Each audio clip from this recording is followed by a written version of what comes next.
differentiating product and we'd be legislating against one subscriber or the other. The way I would look at it was that I'd pay more for the digital box, and so I would get a little bit more of a service than the individual who's using the regular box. One of the things that you get is you get access to an awful lot more of the pay-per-view channels, which are at different times. And the reason the pay-per-view channels are at different times is because it becomes a little bit of video on demand.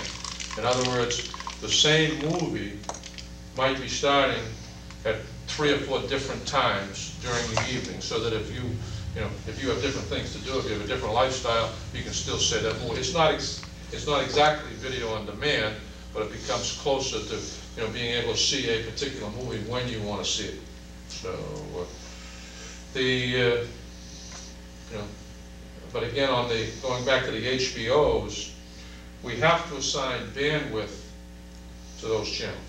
So if we're going to assign that bandwidth, we can't provide them to just the digital subscriber or just the analog subscriber, so they have to be on both. Another thing, Bob, just another experience, and I left you a nasty message a few weeks back. Yep. I left you a nasty message. I have his number, by the way. And I tell you, I think I spent a total of about 7.5 or 8 hours on the phone trying to get a second box in my house to work, in 5 different boxes in the house. 2 different people coming to the house to try and get it to go, and I probably talked to about 8 different people on the phone. It was rather frustrating, in case you didn't get the message. No, I think it was a rather frustrating experience. To boot, I mean, I picked up 3 of the boxes. I had to go down to Reading and get it, which was one of the reasons why I asked, since you've got a setup out here in Concord Street, I could have saved a little bit on that expensive gasoline traveling to Concord Street rather than down to Reading Square. But that was a rather frustrating experience, and bumped into a lot of good people along the way as far as making an effort to rectify the situation, which took about a week to get it squared up. And it wasn't a big deal. It took some woman on the other end of the phone who had been around your operations for about 8 or 10 years who said, well, this isn't right. I'm going to call you back in 15 minutes. And she's the one that straightened it all out. But unfortunately, she was about the 8th person I got to. So, lest anybody be concerned, members of the board do not get any preferential treatment. No. I think we get treated the same as everybody else, which is unfortunately sometimes frustrating. But I did want to let everybody know that I did express my concern to you. Fortunately, I got your voicemail. But and I will give you the same courtesy. You did not try to.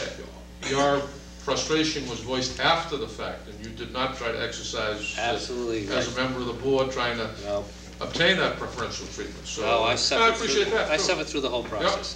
Yep. Because how else could I sit here and really appreciate? How else could you legitimately appreciate and complain, right? But again, on a personal note, for the number of years that I was on the board previously, back in the late '80s, early '90s, and you were around then, and then back on here now for another 4 years. And again, you've always been very straightforward, and I certainly appreciate your candidness, your willingness to take it on the chin and stand there with a smile and tell us no anyway. You've done a good job with that. And I really, if there was some way that we could encourage AT&T Broadband, whoever they are now, your bosses, to realign your territory, I think you've served us very well. Personally, you've done a good job in responding to our concerns. We can't always satisfy everybody, obviously. And again, people are probably going to be saying, I couldn't even hear that guy tonight because the reception in this room stinks. Well, if people can't hear me, then the audio really is. Okay. So but I appreciate your remarks, and I can't stress enough that I have an affinity for North Reading as well, developed over the past 15 years, and I feel strongly about trying to provide them the best service. So I've said this to Tom, and please feel free. I want to be accessible. This is not my territory anymore per se, but this is a place that I have strong feelings about, and I want to make sure it gets taken care of. So I won't be upset at all if I hear from you even the occasional good news. So, and I appreciate the way the board over the years has dealt with us as well in a very professional, business-like way. Again, we've agreed to disagree at times, but I think we've got the best interests of the subscriber at heart on both sides of the table here. So we're in a business and we're trying to make a profit, but we can't make that profit without satisfying the subscriber as well. And your board has always done a good job representing those interests. So it's been a fun time, Bonnie. And I thank you. Thank you. Any other comments or questions for Mr. Kyle? Yeah, Mr. Perry? I did investigate competition. I have attempted on several occasions to reach RCN to see what their interest in coming into the town of North Reading. I finally got a hold of finally found out who the director of marketing is, and that's the one, I guess, that has the plan or whatever interest there is in going into towns. He's never returned my call, so it only indicates to me that at this point in time, they don't have an interest in coming into the town of North Reading. I'll still attempt to reach him personally and see if he has got a long-range plan that he hasn't admitted to at this point. Well, I know the Cable Advisory Committee, and again, Bill, along with the other members, were involved with the negotiations of the contract, which, some people like, some people don't, as was myself at the time. But I also know the Cable Advisory Committee has been asked by the board several times to look into it, keep the lines of communication open with other competitors, and hopefully keep you people honest. And again, the rates that you said are regulated at the state level too. So it's as far as the say that we have, it's very little. Very little. So all we can do is express our concern and consternation at times, and come in and beat you a little bit. But other than that, I think Cable Advisory Committee is doing a good job of being our bird dogs out there and looking out for our interests. And personally, I think the contract was in our best interest at the time, just to what we negotiated. Good. So again, we thank you very much. Thank you. Thank you for your time. And we look forward to meeting this other gentleman. Yes. Okay. Bye-bye. Next order of business, proclamation. Mr. Bagan. Do you have the proclamation? Mr. Chairman, I move to proclaim April 27th, 2001 as Arbor Day in North Reading. Motion, is there a second? Second. Made and seconded. Again, just for people's information, there will be a ceremony at Ipswich River Park on Arbor Day, April 27, 2001 at 10 a.m., at which point the chair will be participating in the program, and everybody's invited to attend. Again, some students from the Hood School will be assisting in sponsorship of this event, and hopes to be a good day. Mr. Bagan is handing this off since it's my name. He's not going to get roped into this again, right? So is there any further discussion? Hearing none, all those in favor, please say aye. Aye. Those opposed, unanimous. With that, I will read the proclamation. Whereas this tree planting for Arbor Day makes a great deal of difference to our world. Trees do so much good. They help prevent soil from erosion and stop rain from making gullies. They protect the fields and shelter homes on streets. Trees mark the changing of the seasons, and whereas for our wildlife, our trees provide nesting sites for the songbirds, they provide food and cover for a wide variety of animals, and whereas trees provide cool breezes on hot summer days, which saves energy costs for air conditioners and other electrical items such as fans, and whereas they provide the oxygen we breathe, remove air pollution, as well as increase property values by providing windbreakers, as well as adding color, flowers, nuts, and orchards, and whereas we use a vast variety of forest products which come from all parts of the tree. Examples: trunk, flowers, leaves, sap, fruit, bark, and roots. Their beauty adds color and flowers to natural surroundings. And whereas, last but not least, they give kids a place to climb and build their tree houses, let's take care of them. Now, therefore, we, the Board of Selectmen, the town of North Reading, do hereby proclaim April 27, 2001, Arbor Day in North Reading, and urge all citizens of North Reading to help protect and promote the growth and well-being of the trees within our forests, parks, and open spaces. Signed by Stephen O'Leary, Chairman of the Board. Yeah. Over. Thank you very much. Good job. License renewals.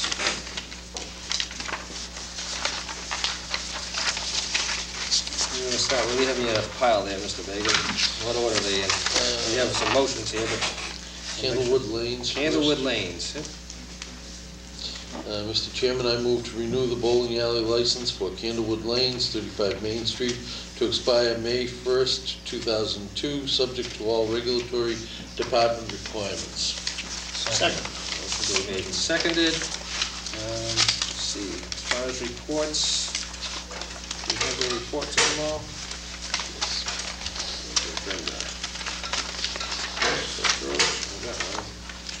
I guess I don't have my reports here. Well, if you have it, you can, just one of them? Just fine. Okay, so nothing due, and, okay, everything's fine. Very good. Any further discussion on the renewal of Candlewood Lanes? Hearing none, all those in favor, please say aye. Aye. Those opposed? Unanimous. This one is what, Pro Lanes. Mr. Chairman, I move to renew the bowling alley license for Pro Lanes 160 Main Street to expire May 1st, 2002, subject to all regulatory department requirements. Second. Then report on Pro Lanes, seeing nothing due. Everything's all set. So, any further discussion? Hearing none, all those in favor, please say aye. Aye. Those opposed? Unanimous.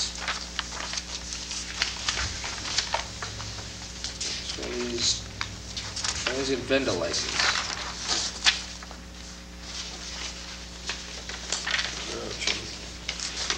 Mr. Roach.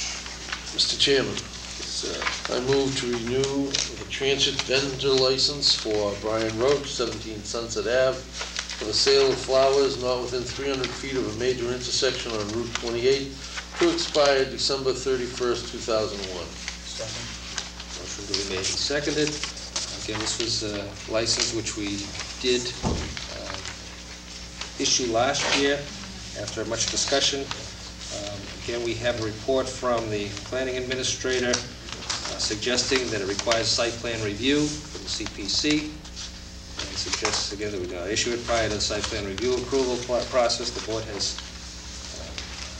issued it in the past, and we just did one a couple of weeks ago for Mr. Connors up at the Horseshoe Cafe site, and at that time the board suggested that we issue it this particular year, but whatever process and procedures must be followed in relation to site plan review. If they're applicable, the applicants would be held responsible for going through those processes.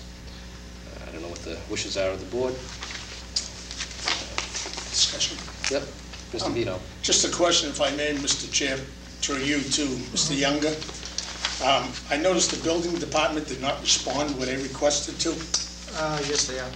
It's not here. Just, I don't know if that's because of the issue I brought up. No, if they haven't responded, then they don't have an issue with it. Could you please make a note to them to respond? I'd rather have it in front of me than to have to assume that. Thank you. Now, the motion before us is as we had it printed here, as far as not within 300 feet of a major intersection. What are the wishes of the board as far as informing the applicant? I don't know if we want to include it in the motion or just have the administration inform them that it may be subject to site plan review as suggested by the planning administrator? I agree. Or do we want to include it in the motion so that there'll be formal notice that the board feels I as think though... you can actually do it anyway. I think just a simple memo with the license renewal, memo just indicating that there's a possibility it has to go through site plan review next year.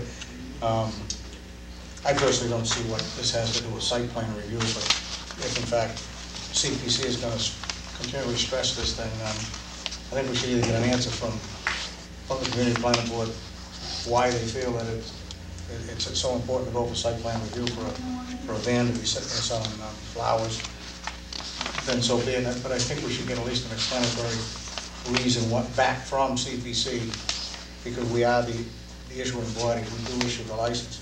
If in fact the indication here is that there's a zoning violation of some sort, I'd like to know why they feel there's a zoning violation. So I would just simply put a memo on with the license renewal that there's a good possibility they have to go for site plan review next year before a license will be issued. And as long as they get that prior to the application period, they should have ample time to go before CPC or go wherever they got to go to get all these. Oh, yeah, they don't have to wait till the renewal time to do it. I mean, they can actually go for site plan review at any time of the year. And we should encourage them to do that so that we don't run into these problems continuously. Yeah. And